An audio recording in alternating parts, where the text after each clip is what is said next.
Vote দেশের মানুষ আপনাকে দেয় নাই। আপনি যে বন্দুকের নল হাইকোর্টের আইন দিয়া এদেশকে শাসন করতেছেন, মনে রাখবেন এভাবে শাসন করা যায় না।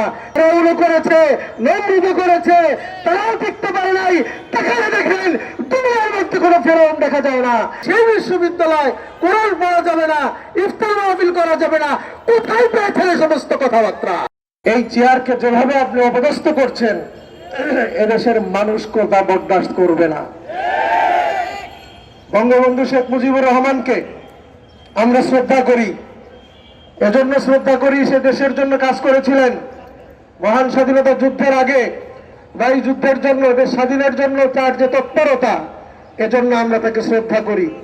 আপনি তার সন্তান হয়ে দেশের বিরুদ্ধে, জনগণের বিরুদ্ধে যা করছেন, আপনি ধিক্কার ছাড়া আর কিছুই পেতে পারেন না। দেশের মানুষ যেই সম্প্রদায়কে অধিকতর ভালোবাসতেছেন, যাদের সাথে আপনার অধিক মাখামাখি, আমরা কোন সম্প্রদায়কে ছোট বড় মনে করি না। ইসলামে সকল ধর্মের মানুষের অধিকার রয়েছে, আমরা সকলকে সম্মান করি, শ্রদ্ধা করি। তাদের অধিকার নিয়ে তারা থাকবে, আমরা আমাদের অধিকারের কথা বলবো, তাতে সমস্যা নাই। কিন্তু বাংলাদেশের স্বাধীনতার বিরুদ্ধে, বাংলাদেশের স্বাধীনতাকে মিটিয়ে দেওয়ার জন্য আপনি যেভাবে ওই দেশের নাগরিকদেরকে দেশে বসাচ্ছেন বিভিন্ন পদে পদে, আপনি মনে রাখবেন বাংলাদেশের মানুষ নবাবদেরকেও মনে রাখে, ঠিক না? নবাবদেরকেও আমরা মনে রাখছি, মীর জাফরকেও কিন্তু আমরা মনে রাখি, ঘোষেটি বেগমকেও আমরা মনে রেখেছি। আপনার নামের সাথে কাদের নাম যুক্ত হবে আপনি সিদ্ধান্ত নেবেন, সেভাবেই আপনি কাজ করবেন বলে আমরা আশা করি। আপনার মাননীয় প্রধানমন্ত্রীর ইদানিংকালে আওয়ামী লীগের যে সকল কর্মকাণ্ড আমরা স্পষ্টই দেখতে পাচ্ছি, তারা আমাদের দেশকে বিকিয়ে দেওয়ার জন্য বিক্রি অলরেডি করে ফেলেছে, আমাদের দেশের স্বাধীনতাকে ইতিমধ্যে হরণ করে ফেলেছে। কাজেই এখনো যদি সরকার সতর্ক না হয়, দেশের জনগণ কিন্তু সব বোঝে, সব জানে, সিদ্ধান্ত তারা নিতে পারে। বিগত 7 তারিখের নির্বাচনে তারা নিয়েছে, ভোট দেশের মানুষ আপনাকে দেয় নাই। আপনি যে বন্দুকের নল হাইকোর্টের আইন দিয়া এদেশকে শাসন করতেছেন, মনে রাখবেন এভাবে শাসন করা যায় না।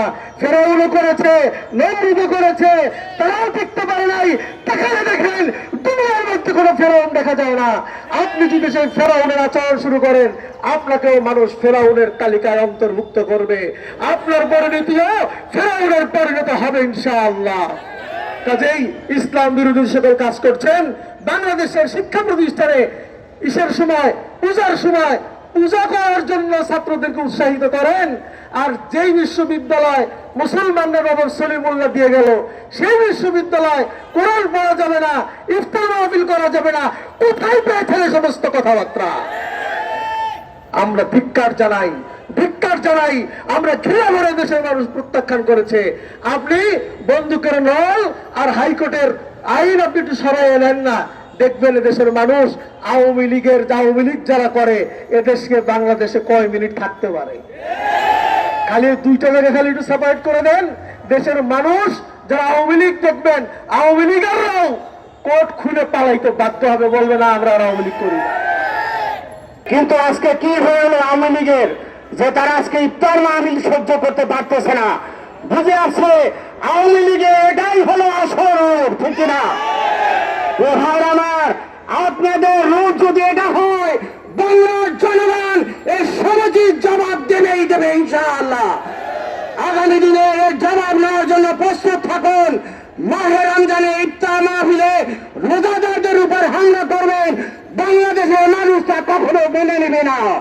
এটা আমাদের অন্তরে গেঁথে রাখা হবে। প্রতিটি ইমানদার, রোজাদার এটা অন্তরে গেঁথে রাখবে এবং আগামী দিনে এর সমুচিত জবাব দেওয়া হবে ইনশাআল্লাহ। খ্রিস্টান তার বংশের ভিতরে 10 ঢুকে গেছে, 10 ঢুকে গেছে, তার বংশের ভিতরে কোনো ইয়ে নাই। তার তাহাজ্জুদ দেখানো, তার নামাজ পড়ানো, তার কোরআনের উপর লোক দেখানো মাত্র। আমাদেরকে দেওয়ালে পিঠ থেকে গেছে যে শিক্ষা খাত নিয়ে ভারতে শুরু করছেন, যে আমাদেরকে শরীফ থেকে শরীফে বানাচ্ছেন। এবার আবার কি করছে, বানর থেকে বানরের বংশধর বানাচ্ছে। এখন আবার নতুন করে কি করছেন, আমাদের ইফতার নিয়ে কাহিনী শুরু করছেন। কি করতে চান? আমাদেরকে কি মুসলিম দল থেকে মুছে ফেলতে চান? তিনি কারদালানি করতেছেন। তিনি আজকে যদি আমাদের ইফতার মাহফিল নিয়ে মাঝে মধ্যে হয়, তাহলে আপনাকে স্মরণ করে দিতে চাই, আমরা বাংলার তৌহিদ জনতা আমাদের পীর সাহেবের নেতৃত্বে, আমাদের নেতৃত্বে, আমাদের ধর্মকে রক্ষার্থে আমাদেরকে যখন যে আদেশ দিবেন, আমরা আমাদের যা কিছু আছে তাই নিয়ে আমরা ঝাঁপিয়ে পড়বো ইনশাআল্লাহ। ইনশাআল্লাহ। আল্লাহ হাফেজ।